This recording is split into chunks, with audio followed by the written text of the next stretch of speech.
Hey everybody, Poker Dad here, doing a session review for my session on September 20th on Ignition and L25 regular tables. This session was streamed live on my Twitch channel.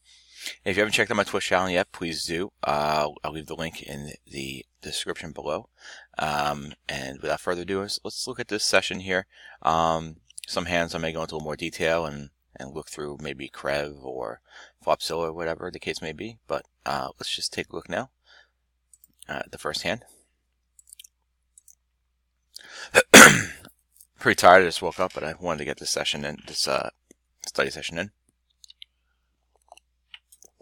So we get to open here from middle position, and we call with ace-6, which I just want to double check my ranges. I'm pretty sure this was the correct play here and not 3-betting. So versus the cutoff. These are my ranges here, and here ace-6, which is in the blue, is the correct call. We wouldn't be 3-betting here. And we get a nut flush draw, pretty nice.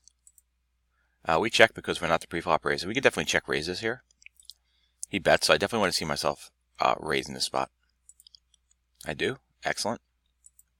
And my opponent folds, so we take it down. This session review, by the way, is hands that's the pot saw 10 big blinds or more. Here I have ace-jack offsuit. So I'm definitely going to raise this up here from the cutoff.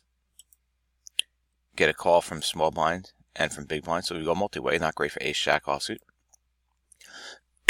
Excuse me, just got to drink some coffee here. What is great though is the fact that we have two pair.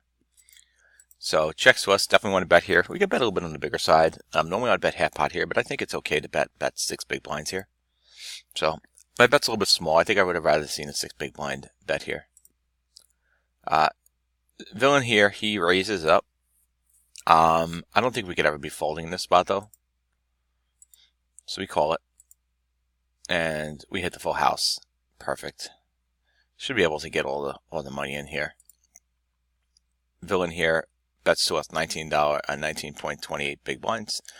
And I think at this point here, we should just shove. And I do. And villain calls it.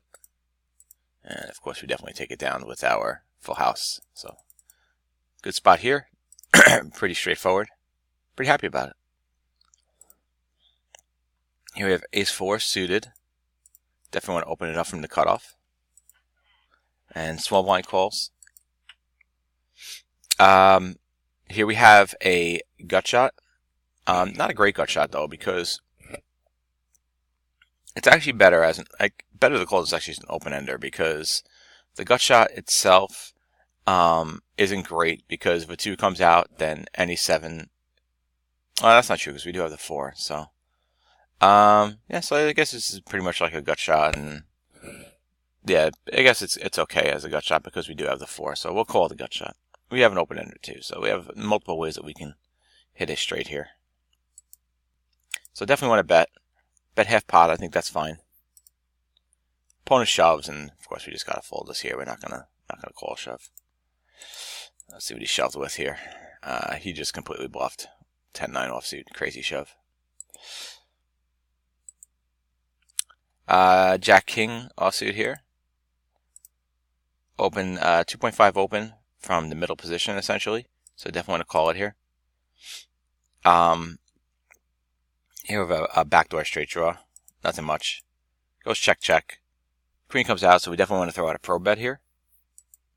And I do, half pot. And villain calls it. And 10 comes out here now, so this gives us a straight, pretty solid. So we definitely want to bet for value here. I bet 8 big blinds into 10, so I like that. You know, I've been trying to bet bigger on my value hands to get some value, of course. And my opponent calls it, and we end up taking it down. So looks like we just beat him out with a better straight. So definitely a nice little win here for a hand that started off really as nothing. Here we have 7-8 suited. So far we haven't had any difficult spots to have to analyze any further. Here we're going to raise this up to 4 big blinds. Get a call from the small blind. And naturally, the limper is going to tag along. He's short stacked, 25 big blinds. So it makes it a little bit tougher here for us, you know, when we want to be able to bet with a draw. Open-ender though, so it's a pretty nice draw. Checks around to us. Definitely I want to see myself just throw out a small underbet here. Can do this because I am in the I'm in position here, and we could take down the pot here, and especially in this dry board. So I do 4 big blinds, and we take it down.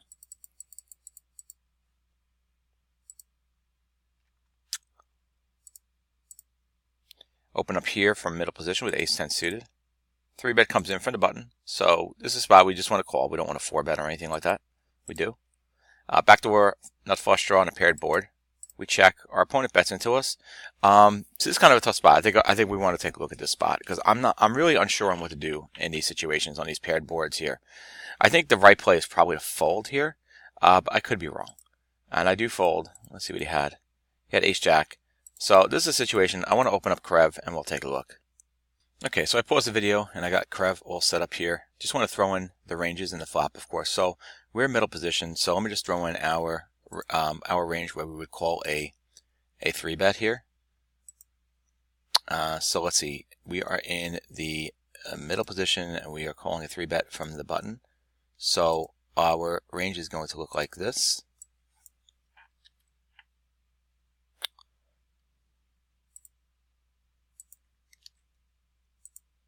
So this is going to be our calling range here, middle position versus button 3-bet. And population analysis, I'll show you population analysis real quick through Hand2Note. So this is population analysis here.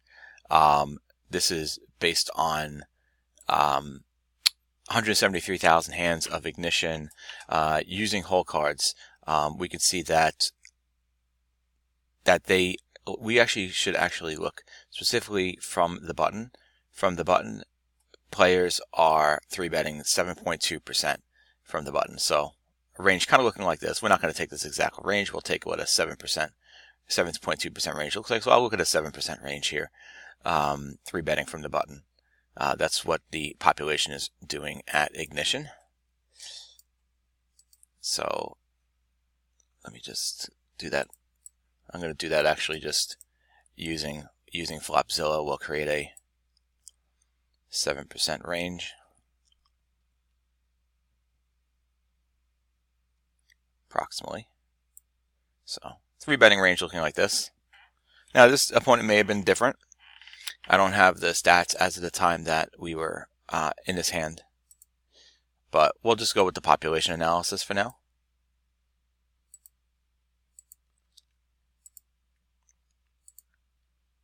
And let's put in our flop, which is 7 of hearts, Queen of spades, and Queen of diamonds. Okay. And next what we want to do here is, in this particular hand, we ended up checking.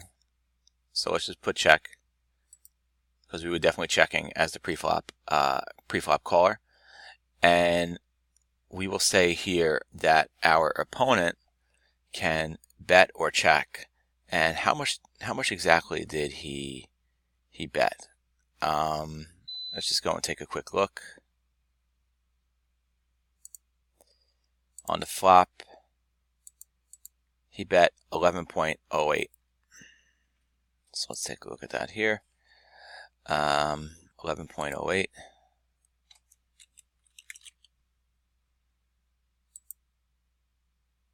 And let's say he could either bet or he can check here.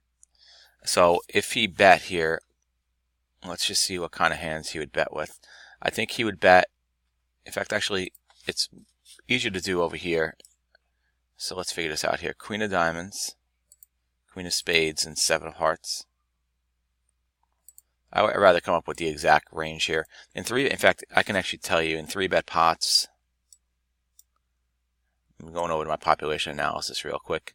In 3-bet pots on a paired board,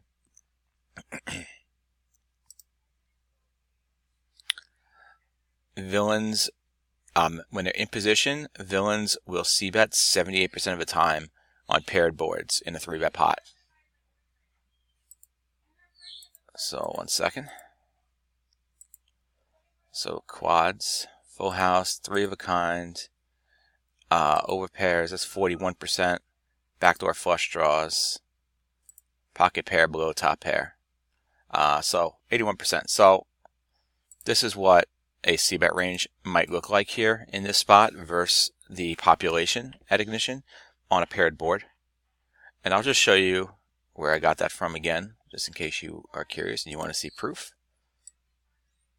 This right here is my Hand2Note population analysis. And here you can see I have chosen in 3-bet pots, paired board, and flop c-bet in position 78%.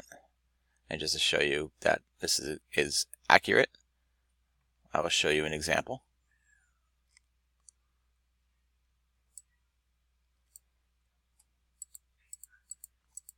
This is just an example, of course. So this player 3-bet here.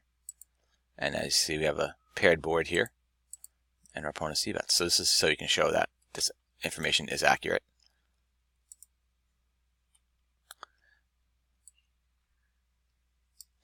So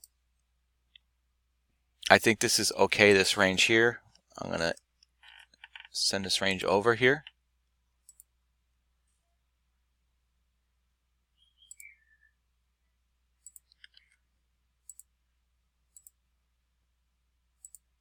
Which means then he would be checking everything else. So then it comes down to us here, and this is what we're going to do. So we are going to raise, call, or fold.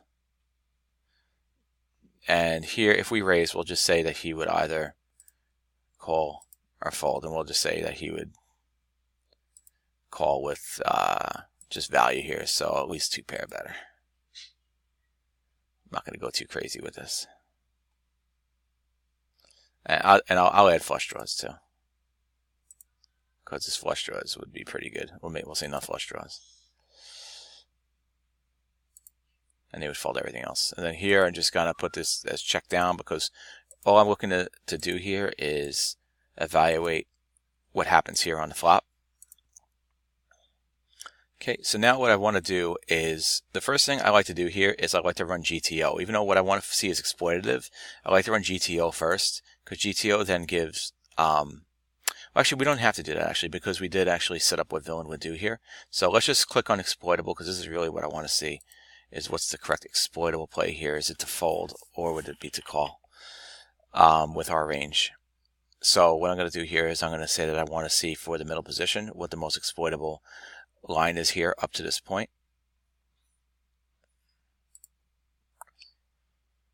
And let's run the calculation. And let's see when we check and button bets here.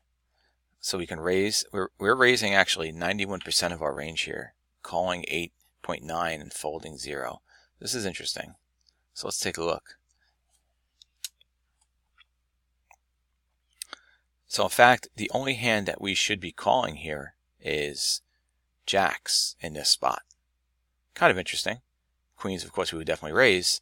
Now the hand in question, ace-10 suited, it says the most exploitable play would be to actually check raise here. It's 4.23 EV to check raise here.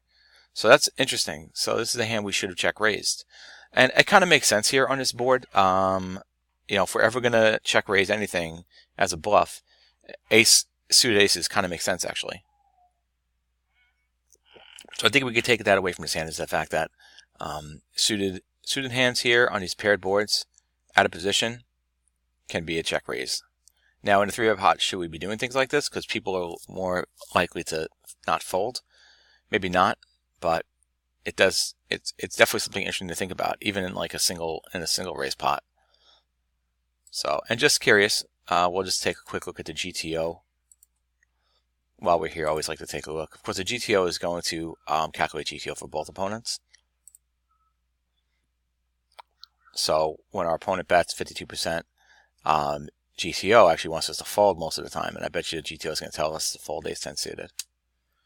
Yeah, GTO says we just fold over ace-10 suited. So it's kind of funny that I played it more of a GTO style than I did an exploitable style. And the thing is, I want to be playing more of an exploitable style. So even though I did play the correct GTO play, you know, maybe here I want to be more exploitable and actually do check raise here. So definitely interesting. Interesting analysis. So, all right, let's jump back to the review. Next hand we have here is 9-9. Pocket nines. We open up from under the gun and we get a call. So here in this spot, pocket nines, our hand is definitely vulnerable. We definitely want to throw out a c-bet here. I'd say a little bit over half pot, about 2/3 pot to be fine. That's what I do. And villain calls. And our hand's still vulnerable. We still want to bet again. We don't want to give up on this hand, of course. So now is the time we want to throw out an underbet. And I do that 4 big blinds into 16.76, I think is a good sizing. And when villain raises here, I think this is just a clear fold.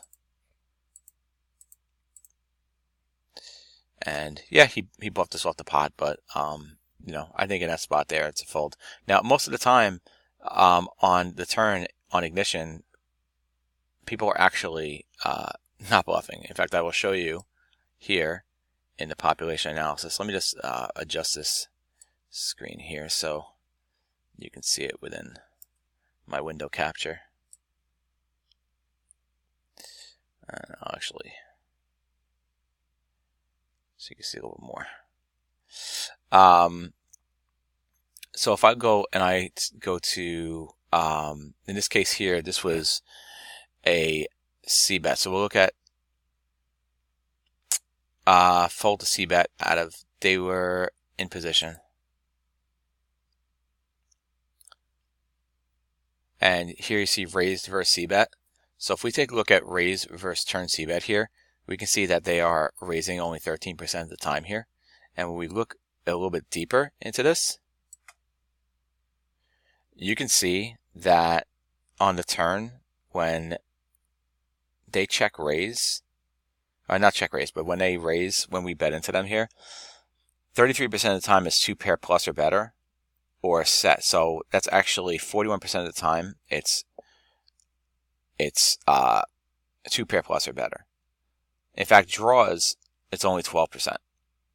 Much different. Even here, you can see that they're raising top pair weak kicker, top pair good kicker, set 2 pair plus. So it's very rarely a bluff, which means in most cases, especially if we don't have any implied odds, we're just going to want to fold there. And sure, this case is a little bit different. He was doing this with kind of a bluff, semi-bluff, but still ends up being the correct fold. The correct fold there. Next hand we have here is Jack-10 suited. Get a limper here. And we get an isolation raise with 6 big blinds. So because this guy comes in with 6 big blinds, I just opt to just call here, which I think calling is really the right play anyway. In fact, let me just double check my ranges. I don't think even normally we would be doing that. So let's just take a look here. We are in a small blind versus the cutoff. So I'll just say 3 big blinds, but even though it's really more. So it's Jack-10 suited is a raise or a call, and I think definitely in this spot here we would just be calling it. And unfortunately this guy comes along, so it's a multi-way pot, but Jack-10 suited can play better as a multi-way pot than, let's say, if we had Jack-10 offsuit. We do hit a flush draw, which is pretty nice. So we just check it out of position, and it goes checks around. 2 comes out, so we can either check or bet here, or underbet here. I think either one is fine. I might actually like to see me do an underbet here with the flush draw. Although being out of position makes it a little bit tougher, so maybe we should just check it here. Bet comes in. It's only a 5 big blind bet, so I don't think we'd ever want to fold this here with the flush draw. I do call it, and unfortunately we don't hit. So being out of position, we're not the aggressor. We don't really need to fight for this pot. We can just easily check fold this here. It goes check check, and we just lose to ace high, of course, but that's okay. I think we played the hand good. Here we have ace king offsuit, and definitely want to 3-bet the under the gun open, 9 big blinds. And we miss here, so we definitely, when he checks, we want to check back. And 8 of diamond comes out. He checks again. Definitely want to throw out now a float bet, make it half pot. And our opponent folds and we take it down with the, it's actually not a float bet, it's a delayed C bet.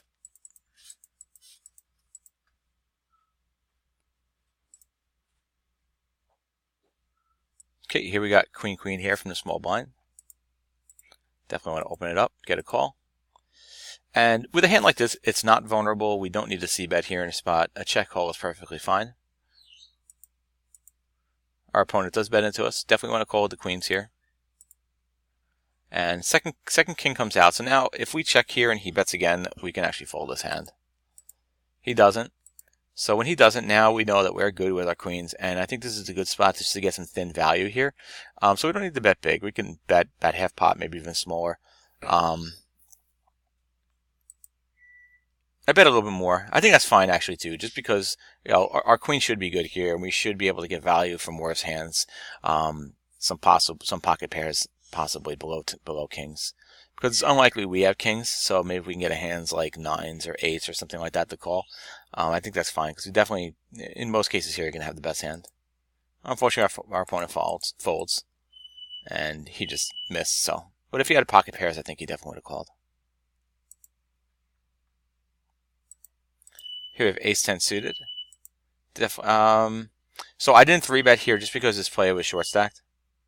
I just don't want to really raise these short stack players, and maybe this is being a little bit too passive, but I don't want to 3-bet them here because you can see a lot of times that they end up just would be shoving in those spots.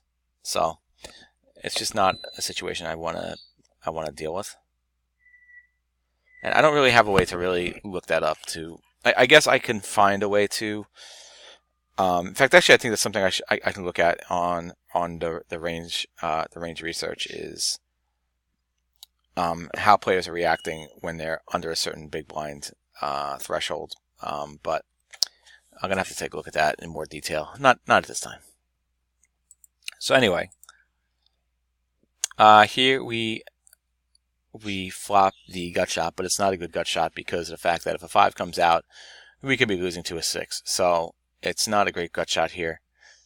We do have the backdoor enough flush draw, but here we're going to check definitely. And when he bets pot, when he bets all in, we can fold. So this says my intuition was pretty much correct about the fact that if we were to raise, he probably would have shoved. I'm sure he has high pockets, and we'll find out in a second. He had 8s, so he might have shoved 8s, and that would have put us in a super awkward position. I don't know what this guy did here. This guy called with 9-2, so he pair of 2s, he called all in. Interesting. Here we got pocket 3s. And of course, we're definitely going to call there. We're going to check it off, of course. Our opponent checks back. Now when a 6 comes, we definitely want to throw out a pro bet. And here, it doesn't need to be a big bet. We can just throw out an under bet here. And I do 2 big blinds into 6.4. Our opponent calls, and now here on the river we just want to go check and hope to just see showdown with our 3s. We do, but our opponent has a 9 unfortunately, and he takes it down, but we play the hand correct. Here we have pocket queens. Open it up. Get a shove all in here from a short stack player. So I think versus short stack player when he shoves all in, this spot here we should just always be calling. And we do, and unfortunately our opponent had kings. That's fine. I mean, it's still that's a spot that we're definitely just going to want to call there.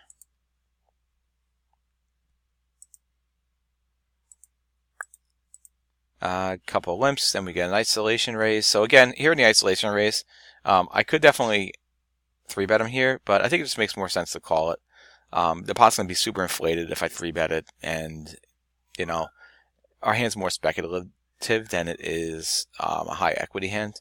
So if I had a high equity hand, like a pocket pair, I'd say jacks plus, it would make more sense to throw out a 3-bet here. But with a hand like king queen suited, I think it just plays better as a call here. because we can also play king queen suited in a multi-way pot. And multi-way pot we do see. Backdoor flush draw. So goes check, check, bet, and I think we could just easily fold here in the multi-way pot. Jack 9 suited here. We're going to open it up. Call comes in from the big blind. And here's just another situation similar to what we saw previously. I think the big difference between this hand and the other hand that was a double paired board, where we had a backdoor flush draw on a rainbow board, is there's an ace out here. And I think the ace may play things a little bit differently, actually. So let's just take a look here. So this is, of course, a different situation here because we're in position, too. And we were the open raiser. So in this spot here, no matter what, we definitely want to throw out a c-bet here with the backdoor flush draw. Opponent calls. So this is kind of a strange spot because we do now hit a jack, but it is third pair on a paired board. I don't think we need to bet again here. I think we could just check this back. There's no reason to bet here in position. And I do check back. And 5 comes out, and we could actually really give up on this hand because when villain calls on the flop with ace and 2 queens out there, I don't really see any reason to fight for this pot with potentially third pair, especially with a weaker kicker. So, and as we can see, he had a queen. So I think we played that hand really well. Here we have queen 4 suited from the button, three-way, and in a three-handed pot. So obviously we're going to raise it up 2 big blinds, and we get a call from the small blind. Flush draw comes out. Opponent checks. Definitely want to throw out a c-bet here. I want to throw out a bigger c-bet for, for value here with a solid flush draw. I throw out a half pot bet. A half pot bet's fine too. Our opponent raises us here. I think we should call this. Jack comes out, so we do improve to an open ender to go along with our flush draw. Villain checks. I guess there's one or two things I could do here. We could definitely be concerned about another check raise. Or we could just check back here. I think because he check raised, we need to be cautious about the fact that he may check raise again here. And I think we should just check back here. I do. I like that. Okay, good. And 3 comes out. We hit our flush. Villain checks. And definitely want to throw out some value here. Make it pretty big. Hopefully I make it about 18 or 19 big blinds. Make it 20, so that's good. And unfortunately our opponent folds. And as we can see, he was clearly bluffing, so it wouldn't matter what we would have bet, he would definitely fold. So he had on his raise, on the flop, he had a gut shot.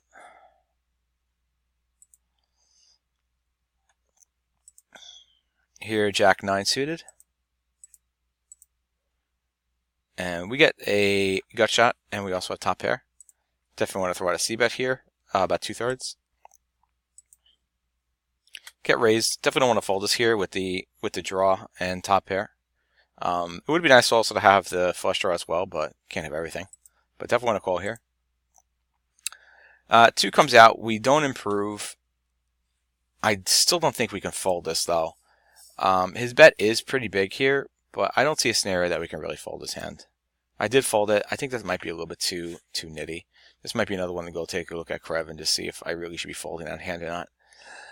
What did he end up having? Ace 10 here.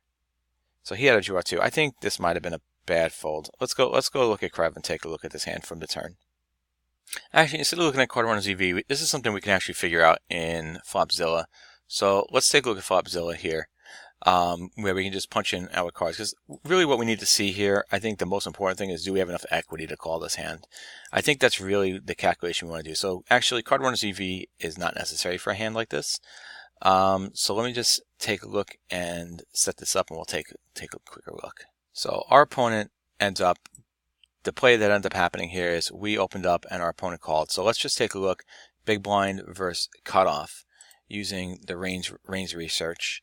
And let's see, for a cold call, big blind versus cutoff.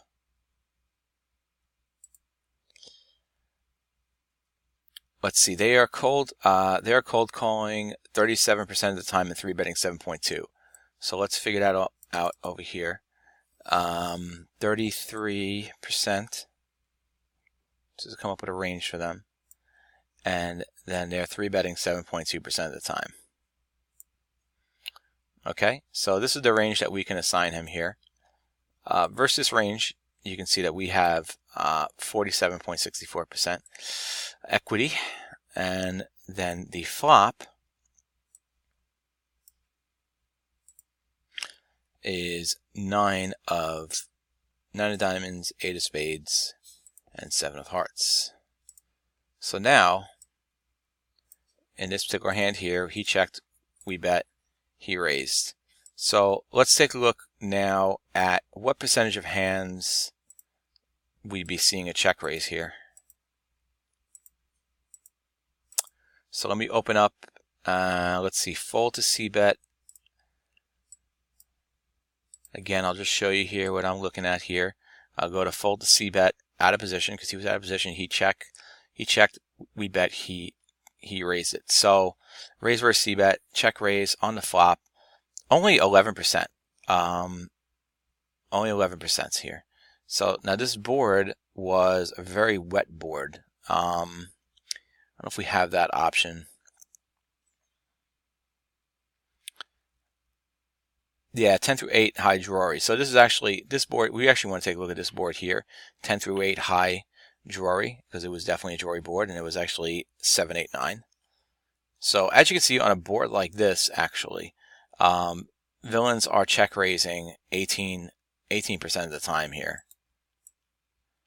So it's only 26 opportunities, but as you can see on this particular type of board, check raises 38% of the time are draws.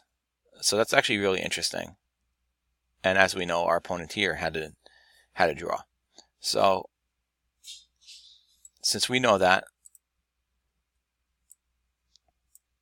let us now give him 38%, including draws, of course. So straights, sets, 2 pairs. And we'll give him OESDs, because these are the biggest types of draws here. So 47%, but I think this is pretty accurate. 2 pair better and OESDs. So these are the hands that we can assign them. We have 54% equity versus particular range. So now, obviously we're definitely calling it. And when the 2 comes out, the 2 of clubs, he bets into us again. And we have we need 28% equity to make this call. So now,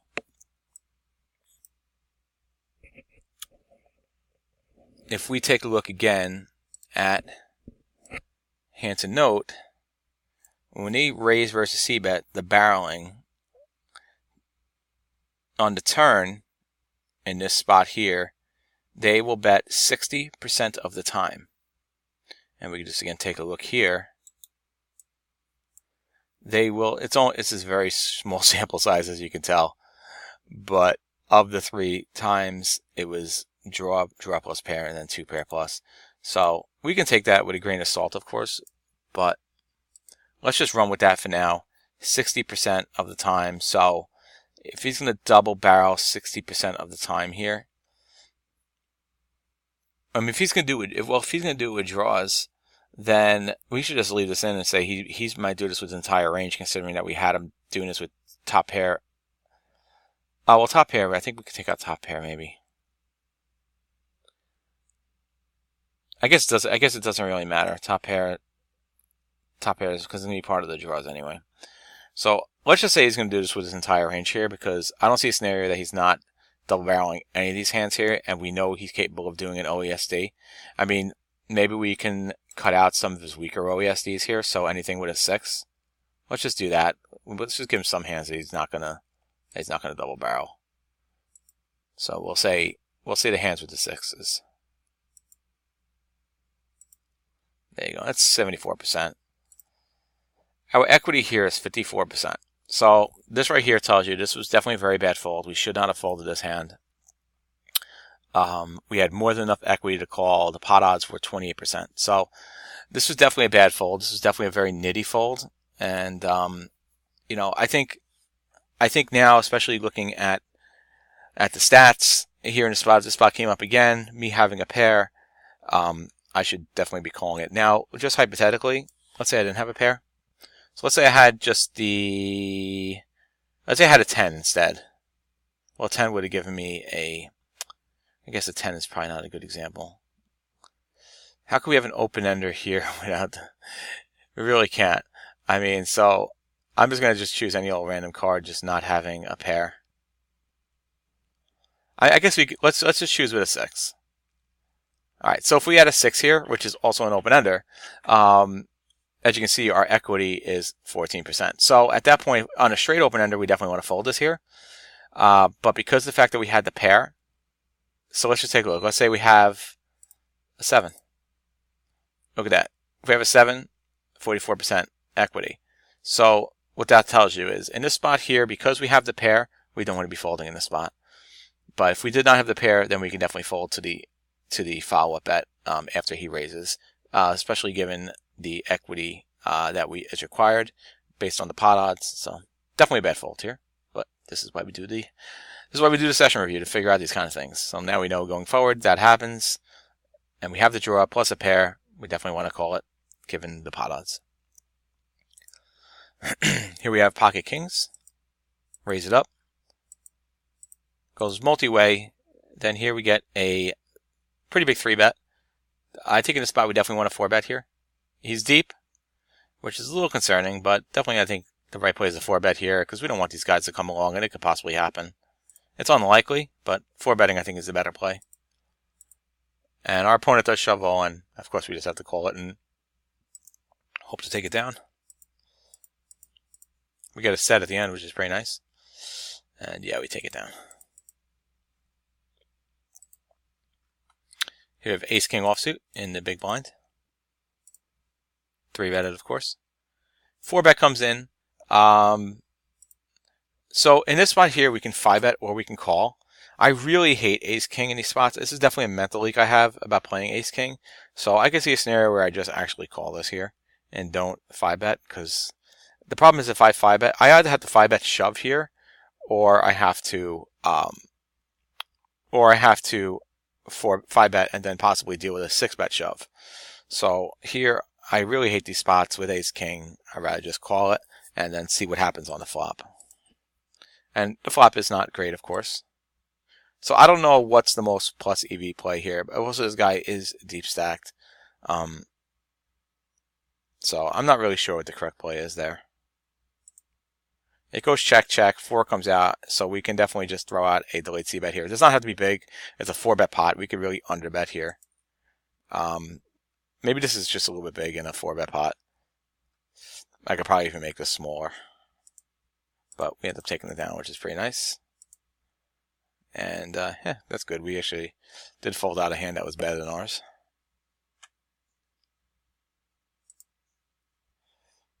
Here we get 8-9 suited. Definitely want to open this up. Goes multi-way, which is fine. Backdoor flush draw. We're in the middle position of the 3-way pot, so we're just going to check here. And when we get 2 callers, we can just fold this. Jack 9 offsuit here from the button. So here we have an open-ender. We are playing versus a short stack player, which makes bluffing a little bit harder here. So we definitely want to throw out a c-bet, of course. But I think if we throw out a c-bet and he calls this here, then if we don't improve and we don't hit our straight on the turn, we could let it go check check and get a free card versus a short stack player. Because versus these players, we want to have more equity driven hands here. And sure, we do have decent equity, but it's equities based on draws. So we definitely do want to throw out the c-bet here. Pretty big c-bet I throw out. I don't know if that big of a c-bet's necessary. Let's do hat pot here. Board pairs. So here I think definitely, like I said, it's a spot I should just be checking back here. And I do. And queen comes out here now. So we have a straight. Definitely want to bet for value, about 8 big blinds. I overbet here. I think that's fine too. and he raises me here. I end up just calling. The reason why I didn't shove him all in for another 8 big blinds is just because of the fact the board is paired. If the board wasn't paired, I would have shoved them all in, but, you know, we still possibly could be beat here by a full house. So I decided just to call instead of possibly just throwing away an extra 8 big blinds to somebody who might have only called this with a full house. And he had 3/8. So we took it down. Here I have ace-4 suited. And we have the backdoor enough flush draw. Definitely want to c-bet here. It doesn't have to be big by half pot. I bet pretty big here. I don't know. I don't like that. Just bet half pot's fine. We improve. Now I definitely want to bet bigger here. So I could say bet about 10 big blinds. I bet 12. I bet really, really big here. I don't know if I need to bet this big. But we get the fold.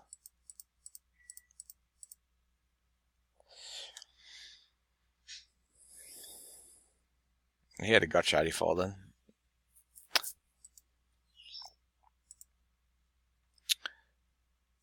(10-9) suited here. Just going to call here in a small blind. Land 2 pair. We check. Our opponent bets into us here. And we decide to raise with the 2 pair, which I think is fine here. Our hand's kind of vulnerable with there being 2 hearts out there.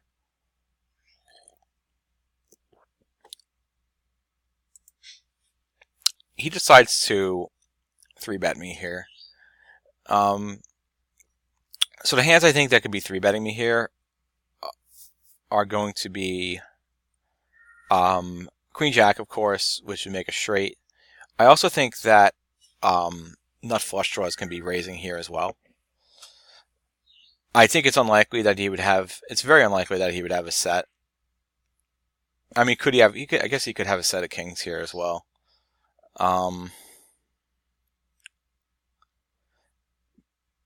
But I mean, I guess this is a really strong line here either way. So I think it's either he's either doing this with a straight, a set of kings, or a nut flush draw. So these are hands that we definitely would beat here. In fact, let's just take a quick look at this here.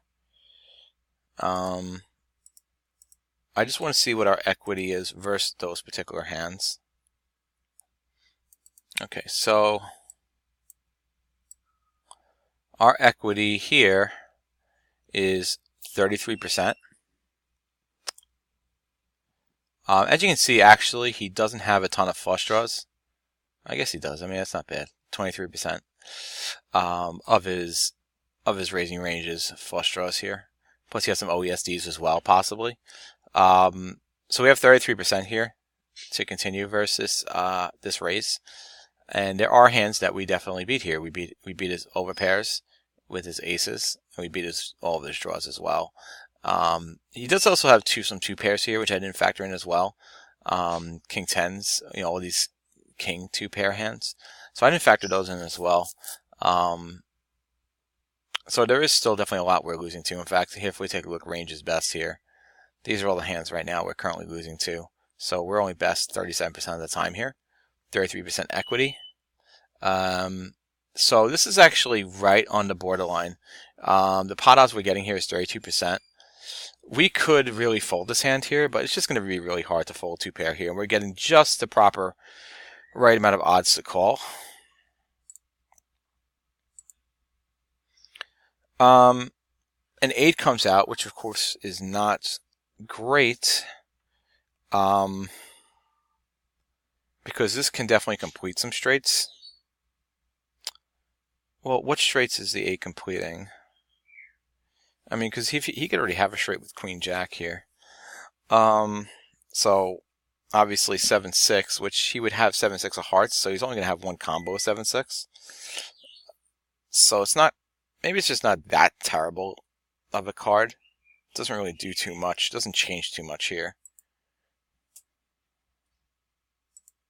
We check, and he bets 49.60 big blinds, 28% pot odds. So let's just take a quick look here. Do we have the correct odds to call here again? I think we probably do with 2 pair, especially if he's still betting those draws. So, I mean, let's just say that he's just going to bet pretty much all those hands that he raised. He's going to bet them all. He's going to bet the draws again too. We have 32% equity, so we can definitely still call here.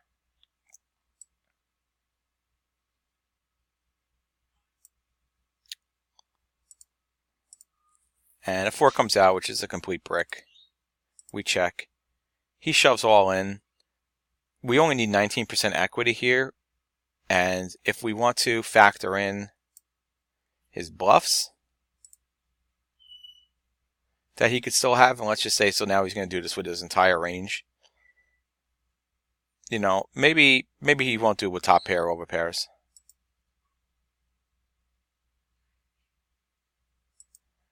So I think the way that we need to do this is just take out these hands,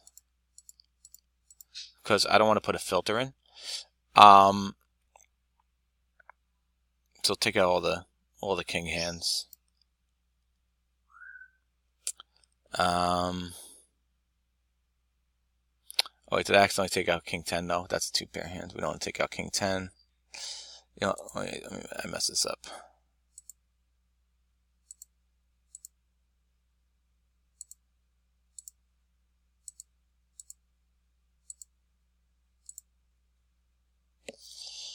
Alright. I guess just for argument's sake here, we'll just take a look and see, okay, this is, we have 37, regardless, I mean, the idea here is we have 37% equity versus particular range. When the 4 of diamonds comes out, it's saying that he's going to bet with almost all of his hands here, except for maybe top pair.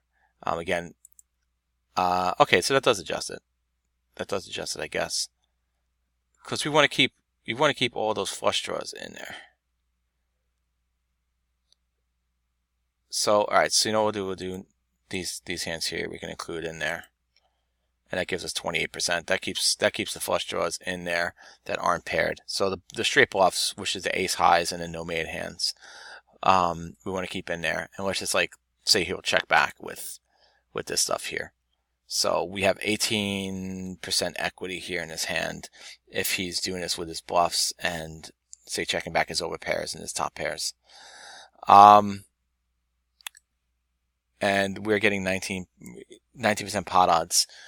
I guess it's really borderline on if we should call or fold here. I mean, because he does have bluffs. I did call, and he ended up with Queen Jack. But the reason why I called is just because of the fact that we could definitely be okay here, because just because of the fact that I could definitely put him on hearts, and the fact that we don't have any hearts. Now, if I had a heart, some kind of heart here, then it's a different story. Obviously, it's impossible for me to have hearts here, but let's just say hypothetically I have a heart here, then I could definitely fold his hand. But because of the fact that we are not blocking any of his bluffs here, this is why I called it. Because the fact that he does have bluffs that he could be doing this with, that he would definitely want to bet turn and bet river with. So I think this is fine. We had we got the perfect amount of odds here. And the truth is, this guy played the hand perfectly. He sized the betting perfectly to get me all in by the river with his straight, and kudos to villain number 6. He played his hand brilliantly, really. So good job by him. Ace Jack offsuit here. We're gonna call it here from the big blind. Top pair. Opponent bets into, let's definitely want to just call it. 7 comes out. We could call again. He checks it, so we definitely want to bet for value here. Say about 8 big blinds. It's fine. We don't have to go too big here with one pair. That's what I do, about 8.2. Our opponent folds it. Pocket 9s here. Let's hand it a review. We open it up. 2 big blinds. Could do it, go 2 big blinds or 3 big blinds. Doesn't matter. Definitely want to call the 3-bet here. Short stack player. Keep that in mind. And not the best flop here for 9s. He c-bets into us here. I think we can just fold this up. And that's it. So I hope you enjoyed this session review. Got to use some different tools, FlopZilla, Card Runners EV, plus you got to see some Hand2Note stuff as well. If you like what you saw, do me a favor, please subscribe to the video. Also take a look at my Twitch channel. The link will be in the description below. Until next time, Poker Dad.